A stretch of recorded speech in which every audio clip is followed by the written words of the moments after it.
Sorry, James, my brain is just not working Do you today. want me to take the lead on this one? I got 3.5 hours of broken sleep, and then I've just been playing catch up ever since. Right, you stay there. I'll handle this. Okay.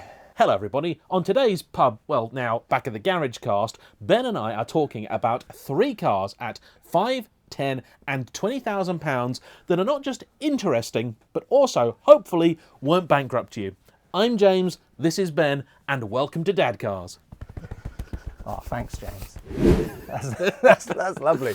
At the moment, I'm doing my Trading Down series. Yeah. And I'm having to do that to free up the cash to continue funding this channel. But also, my mortgage is going to be going up next year. Yeah. So things are going to be tighter from next year. But speaking to other people at car events I've been to recently and friends and family around me, it's the same case for everyone. You know, things are getting tougher financially. Yeah, absolutely. So, yeah, I thought this would be a really interesting conversation to have because, you know, people might be thinking that they want to buy a car to sort of see them through perhaps the next 2 or 3 years, but there must still be things that you can buy which will still put a smile on your face, but aren't going to financially ruin you as well, like many of the cars that I can't help myself but to buy, and yourself as well.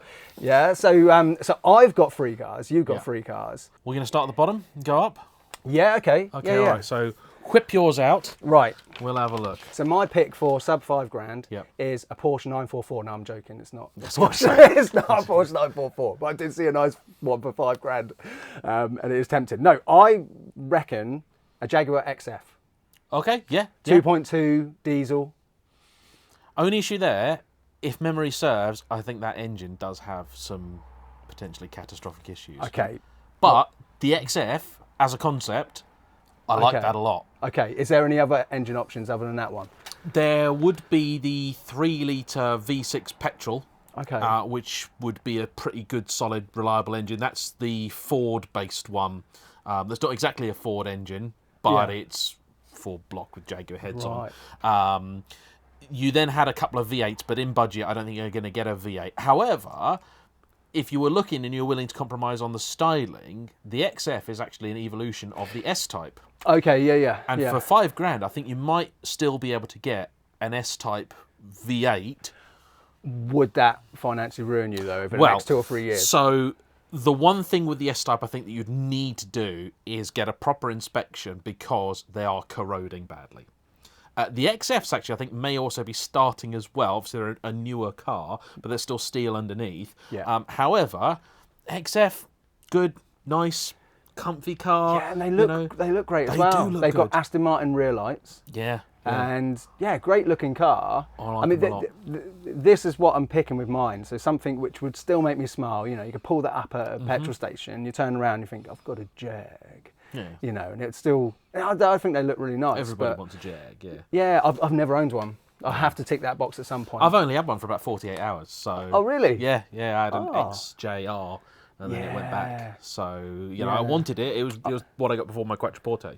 I would like an XJR. I think that would be quite cool. Yeah, I mean, you could get one of those for under £5,000, but...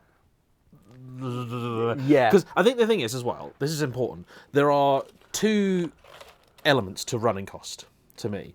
One is your predictable, you know, how much does it do for fuel, you know, your tax, insurance, that sort of stuff.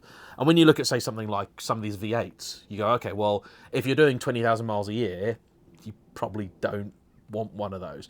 But there are also people I know that maybe their job has changed and they've gone, you know what, I used to lease a nice economical diesel, and now what I actually want to do is stop leasing and own something that's more interesting, and I don't care about the fuel economy. Yeah. And so for those people, you're like, something with a nice meaty V8, that kind of money, you're like, that would be interesting.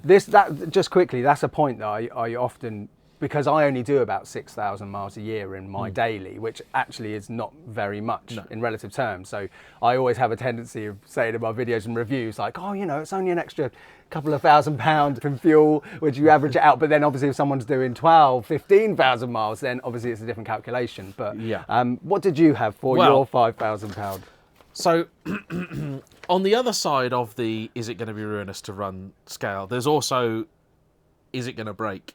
And if it breaks, how bad is it going to be? So I've got, and I mentioned this car to you before, Alfa Romeo Brera. Yes. Okay. Because here is a deeply, deeply flawed car with almost unusable back seats, but it's really pretty.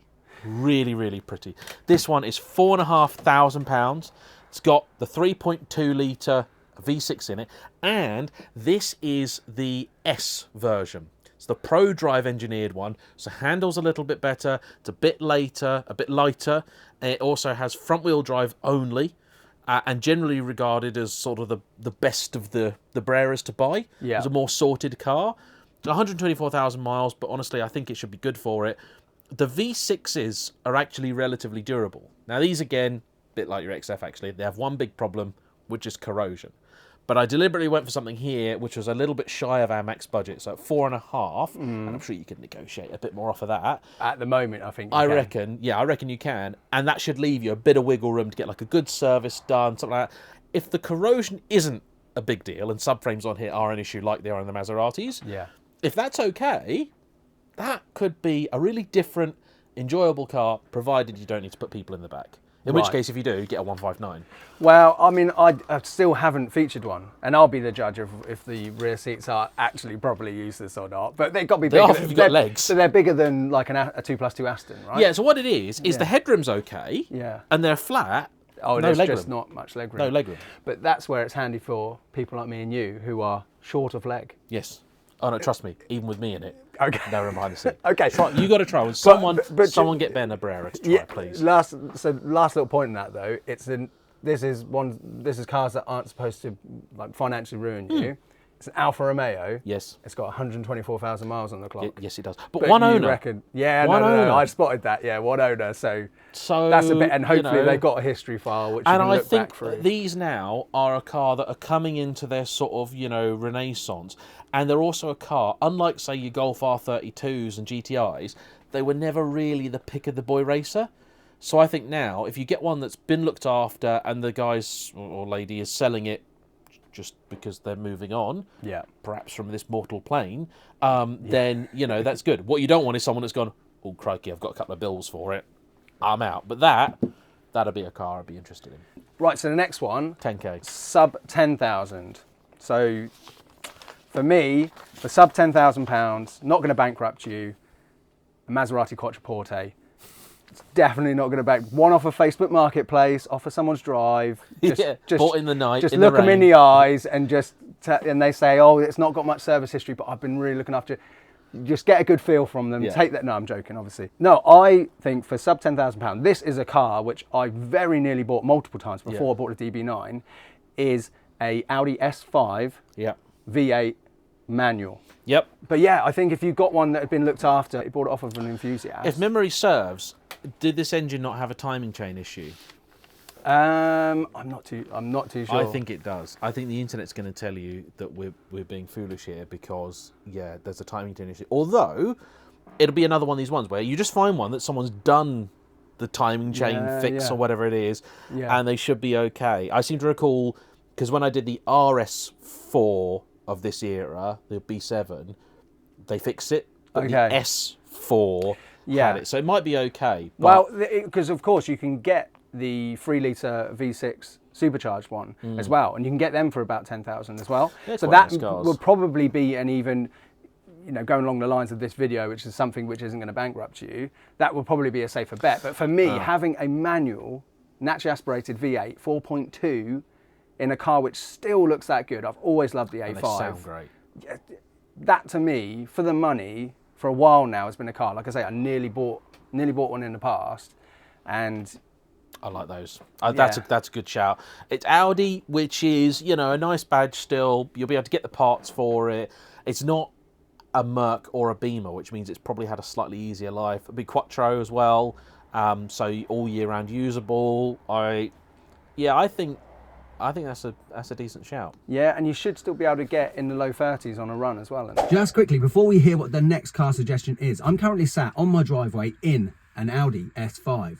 a 4.2 litre naturally aspirated V8 manual Audi S5. That's because the Dadcars channel has teamed up with Cash Raffle, meaning that somebody is going to win this car for 99p. This is a guaranteed raffle, meaning no matter how many tickets are sold, somebody is going to win this car on Sunday, the 21st of December at 8:30 p.m. So if you click the link in the description below, head over to cashraffle.com and get your tickets for just 99p. And I've got this car for the next month. So I'm going to be using this as my daily with my children, and I'm going to do a full Dadcars review on it. So if you would like to see what this is actually like to use as a daily, subscribe to the channel. Right, let's get back to the video. So I've also picked a V8. Okay. I have. Now, I was worried that we might have actually gone for the same thing here. Well, that would have been funny if we did. Jaguar XK. Okay. I mean, our mutual friend Jack from number 27 Yes. has just got himself one of these, and I think he paid less than £7,000 for it. He did, yeah, I think. So yeah. this one at 9995 with, 69,000 miles on it, nice alloys, it's in a nice red. My thinking was that if you go for the 4.2 litre non-supercharged car and get the best example that you can, also you want to be able to say, I bought a Jag from Titty Ho. So that'd be nice so you can nip down to Titty Ho, get your Jag, and I think that would be a wonderful thing. Now, not the most sporting of cars, but it's a Jag. Back seats good for dad cars, less so good for grown-up families. I believe they're the same as the DB9s. Basically, yeah. Yeah. But the boot here, much better than DB9. Okay. Much better. So, and it's a nice thing, it's going to, in terms of running cost, I would say be similar to your S5. Only comes with a torque converter auto, which is a downside for some. Others wouldn't really mind about that. I think that would suit the nature of this car, to be honest. Yeah. And again, it's a V8. And a great V8 as well. Those 4.2s are cracking. In budget, you can get into an R. But I wouldn't. But for the purpose of this video, for £10,000, you can get yourself a really nice. Yeah, with that little that's not going to ruin you. Yeah. I mean, yesterday I filmed a video on the running costs of the Maserati, and now I can say categorically we cannot say any Maserati is not going to ruin you. Wow, my recent video I did on the Gran Turismo, my friend Joe drove it for 2 years, 22,000 miles and 8 European trips, I think, but nearly £20,000 worth of work. So the Grand Sport, nowhere near as costly. Nowhere near. Yeah. Per mileage, not even close. Yeah, that's really interesting. You wouldn't have thought that necessarily. No. So, 20k, what have you got? Right, so for £20,000, my sensible choice, something that's not going to bankrupt you, is an E39 M5. No, it's not, because that's a really hard thing to get. No, an F10 M5. This, for me, the F10 is, in my opinion, such a bargain. It looks incredible, still looks incredibly modern. Feels modern inside. Yeah. Lovely. But you can have your pick. There's several available for sub £20,000. This example that I've got here, it's got a lovely red interior, which you can't see because of the ink. But I know not everyone loves bright red interiors, but What's the exterior I really colour? like them. I think it's a silver. But look, one owner, 72,000 miles. Yeah, wow, okay. £19,090. Oh, you know what? That is quite tempting, isn't it? I mean, especially if it's unmodified and no one's mucked around with it. I mean, those cars are at their nadir.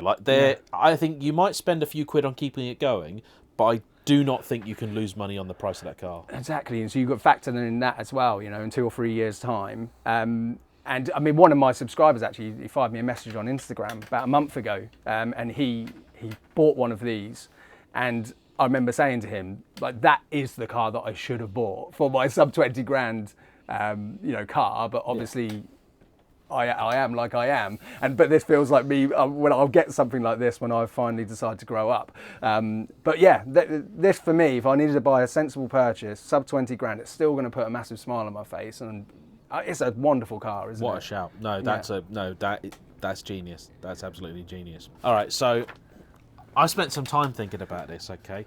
So I initially went with something that was way too sensible, which was Boxster. Okay. So again, I applied similar logic to the Jag, because for 20 grand, you can get yourself into a 987 Boxster. Yeah. But it'd be most likely an early one. Maybe you get a second gen, but the early ones are generally regarded as being a bit flaky. They might have an engine issue. The 986 is not exactly unknown for it, but it's less likely. And this at 15.5 grand is like, it's an anniversary as well. So it's the special edition they did. Annoyingly, it only comes in silver, but you've got a nice interior. You could have either a black or like a cocoa coloured interior, which is actually quite nice. Loads of leather in it. And basically, they just chucked all the toys at it. So there wasn't really much a good option.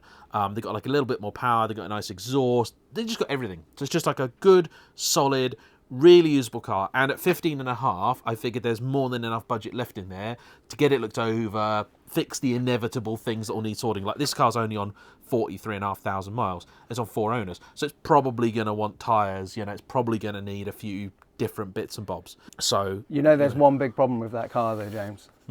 It's only got 2 seats. You didn't say about that. I know, I didn't, to be fair, I didn't specify. But I'm going to put you on the spot now. Yeah. Can you think of, and what was your alternative? What was the other one that you were thinking about? Oh, here we go.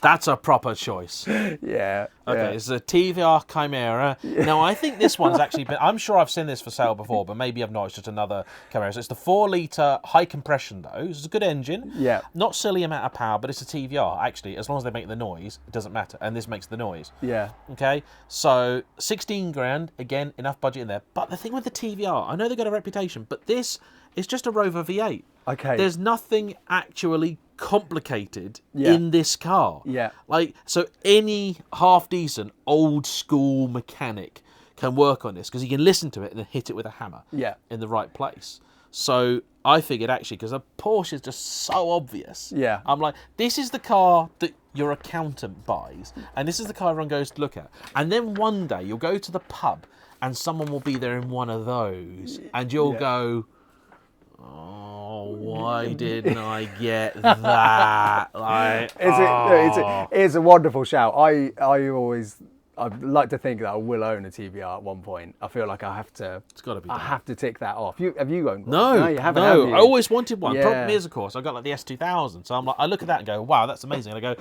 I've already got a yellow convertible. I just haven't seen it for 2 years, but you know, in theory, like, I would like it a lot. I mean, also for this sort of money, you could get yourself into again a BMW Z4M.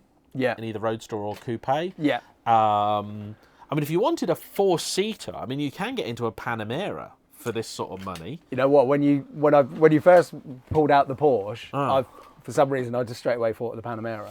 But what are they like, sort of running costs and stuff? Yeah, I think they're probably going to hurt as well. I'm not sure maybe quite as bad as like a Cayenne. Okay. But I'm like, would I want to say to somebody that they could run one of those easily? Like, I'm not so sure. Yeah.